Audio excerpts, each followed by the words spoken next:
आता कसं आहे की हे नारी सुवर्ण मेंढ्या वगैरे आहेत, तर हे होतंय की आता नारी सुवर्ण आपण मेल वगैरे म्हणजे मेंढी पालन करते वेळी काही लोकांना असं वाटतं की नारी सुवर्ण आपण पालन करते वेळी ब्रीडिंगसाठी वगैरे वापर करावा. म्हणजे काही लोक फार्मच बनवतात की तिथं नारी सुवर्ण वगैरे मेंढ्यांचा ब्रीडिंगसाठी फार्म तयार केलेला असतो, म्हणजे अगदी फार्मच असतो पूर्ण. मग तसं आहे की भविष्यात म्हणजे पुढे आता हे तसं घ्यायला गेलात तर नारी सुवर्ण असली किंवा आता बघा तसं आपण आफ्रिकन बोर ही पण ब्रीडिंगसाठी सुरुवातीला, आणि आता काय झालंय की आपल्या म्हणजे इकडे भारतात ब्रीडिंगसाठी वगैरे आता कोण घेत नाही, कमी झालेलं आहे तसं त्याचं डिमांड वगैरे. त्यामुळे काय होतंय की प्रत्येक टायमाला ब्रीडिंगसाठी कोण घेईल किंवा ब्रीडिंगसाठीच पालन केलं पाहिजे ह्याच्यात काही गरज नाही आहे. कारण की कसं होतंय की ब्रीडिंगचंच मार्केट राहील ह्याच्यात हे नाही. बाकी सर्व बघायला गेलं तर कटिंगचं मार्केट आहे तो खरंच चांगला आहे. तसं बघायला गेलं तर आपली जी आहे ती क्वांटिटी वगैरे पण कमी असते, आणि ब्रीडिंगसाठी प्रत्येकजण नेला असं जर समजून धरलात तर मात्र कधीतरी क्वचित एखाद्या गेला तर. आणि जे आता हे आपले मेंढपाल आहेत ते मेंढपाल बघा, ते मेंढपाल आता आपल्याकडे म्हणजे समजा 30 असतील, 40 असतील, 50 असतील, पण जे मेंढपाल आहेत त्यांच्याकडे 100-200 त्याच्या पुढे पण असतात. मग असं आहे की ती जेव्हा पालन करतात मेंढी पालन त्यावेळेला ब्रीडिंगसाठीच करतात असं नाहीये, तर ती फक्त कटिंग मार्केटच्या उद्देशानंच पालन करतात. भले त्याच्यात तो मेंढा मात्र असतो ना तो जसा 80-90 किंवा 1 लाखाचा 1.5 लाखाचा असा चांगल्या क्वालिटीमध्ये आणतात मात्र माळेगाल मधला वगैरे. मग काय होतंय की त्याची जी पिल्लं वगैरे होतात ती चांगली होतात, दिसायला वगैरे सुंदर असतात, त्याची क्वालिटी चांगली असल्यामुळे. आणि त्या पण मात्र काय होतंय ती त्याची पिल्लं जरी झाली तरी ती काय म्हणजे महागात वगैरे विकत नाही, त्यांचा जो कटिंग मार्केटचा रेट आहे तोच चालू ठेवतात ते. मग तसंच आहे की प्रत्येक जण आपल्याकडून कटिंग मार्केटला आपल्या ह्याच्यासाठी ब्रीडिंगसाठी वगैरे नेल असं नाहीये. ह्यासाठी आपला आणि ही जी नारी सुवर्ण आहे आता नाही बोलला तरी 20-25 असा रेट आहे ब्रीडिंगला वगैरे म्हणजे चालू आहे. पण नंतर ह्याच्यानंतर जेव्हा कटिंगला वगैरे, आता कटिंगला नेणारी माणसं एवढ्या महागात नेणार आहेत का, तर नाही नेऊ शकत, कारण की ते परवडत नाहीये. मग आपला जो कटिंग मार्केटचा उद्दिष्ट आहे म्हणजे कटिंग मार्केटलाच विकणं हा व्यवसाय कधीही न स्टॉप होणारा आहे. त्यामुळे नारी सुवर्ण असलं किंवा कुठलीही असली हा कटिंग मार्केटसाठी आपला मार्केट सगळ्यात चांगला चालू राहील.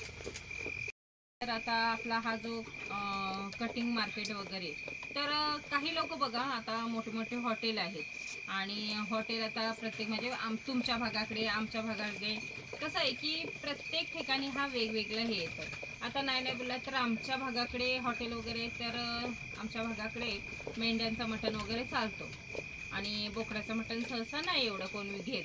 पण उस्मानाबाद आणि ह्या ठिकाणी ना मात्र बोकडाचं मटण जास्त जातं, तिकडं मेंढ्यांचं मटण कमी असतं.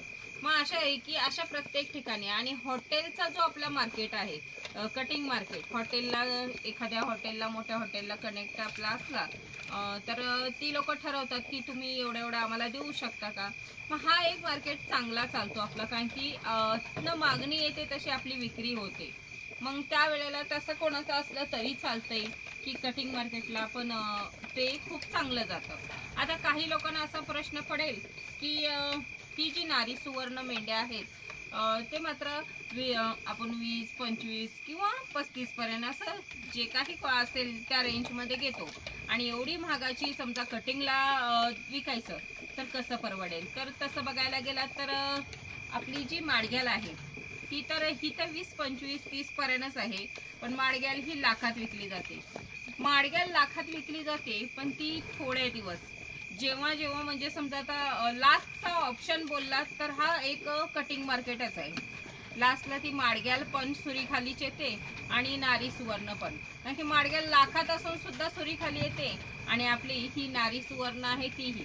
मग असं होतंय की नाही बनला तरी महाराष्ट्रामध्ये 1-2-3च असतील माझ्या माहितीत जी ब्रीडिंगसाठी नारी सुवर्ण वगैरे हे सर्व आहे ते ब्रीडिंगसाठी, आणि त्यांच्याकडे क्वांटिटी नाही बोललं तर 50च्या प्लस असतील, म्हणजे 60-70 कडं. एवढीच जण आहेत आणि ते सर्व म्हणजे ब्रीडिंगसाठीच आहेत, केलं जातं, ब्रीडिंगसाठीच केलं जातं। आणि नाही बोललं तर बाकीच्यांकडे मात्र कसं होतंय की समजा 20, 15, 20 असंच एवढ्या क्वांटिटीमध्ये राहतात। मग असं आहे की जे आता ब्रीडिंगसाठी वगैरे हे करतायत की विकलं जातंय, त्यांना आता ठीक आहे 20, 25, 30 पर्यंत येत असेल, पण पुढे जेव्हा भविष्यात ह्याची जेव्हा मार्केट कमी होईल आणि त्यावेळेला मात्र आपल्याकडे आता जसं हे 10 किंवा 7-8 हजाराला जेव्हा जाईल, त्यावेळेला मात्र त्यांना ती पण म्हणणार आहे की परवडत नाही, कारण की ती शेवटीला तो कटिंग मार्केटला जाणार, त्यामुळे ते परवडणार, कारण की आता त्यांना ती ब्रीडिंग मार्केटची सवय लागलेली आहे, त्यामुळे ते सर्व नंतर लास्टला कटिंगला जेव्हा जातं त्यावेळेला ते परवडत नसतं।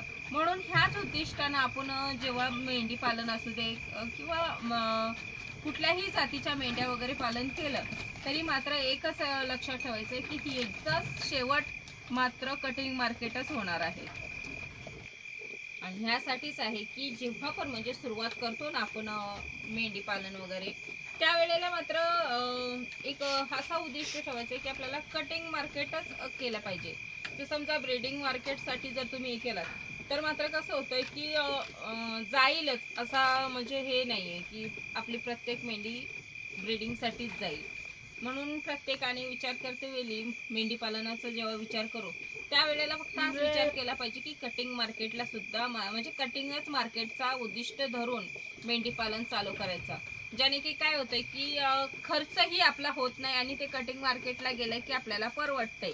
पण जर समजा ब्रीडिंगच्या हिशोबाने जर केला, ब्रीडिंगलाच आपली मेंढरं वगैरे जातील, तर जसं आता आमचा भाग आहे, आमच्या भागाकडे ब्रीडिंगसाठी वगैरे कोणी नेत नाही, कारण की मेंढी पालन हा म्हणजे आपण आता म्हणजे थोडीच लोकांकडे आहे, पण ब्रीडिंगसाठी खास करून कोण नेत नाही, तर कटिंगसाठी नेतात, त्यामुळे आम्हाला कटिंगचंच मार्केट आम्ही हे केलेलं आहे। तर कसं होतंय की प्रत्येक ठिकाणी ब्रीडिंगसाठी कोण नेईल असा नसतो, म्हणून कटिंगचा मार्केट आपला जो आहे तो कधी नॉन स्टॉप आणि कटिंग मार्केटला आपला चाऱ्यावर नियोजन खूप चांगला होतो, पण ब्रीडिंगसाठी जर आपण मार्केट उभा करत असेल तर मात्र त्यांना खुराक वगैरे हा पाहिजे, कारण की ब्रीडिंगसाठी नेणारी जी पिल्लं आहेत किंवा मेंढ्या वगैरे आहेत ते क्वालिटी पाहिजे, क्वालिटी नसला तर ब्रीडिंगसाठी माणसं नेत नसतात, त्यामुळे क्वालिटी बघूनच माणसं नेत असतात, कारण की ती पण ब्रीडिंगसाठी नेतात, त्यामुळे म्हणून आपला जो मार्केट आहे तो खूप चांगला बोलायला गेला, जर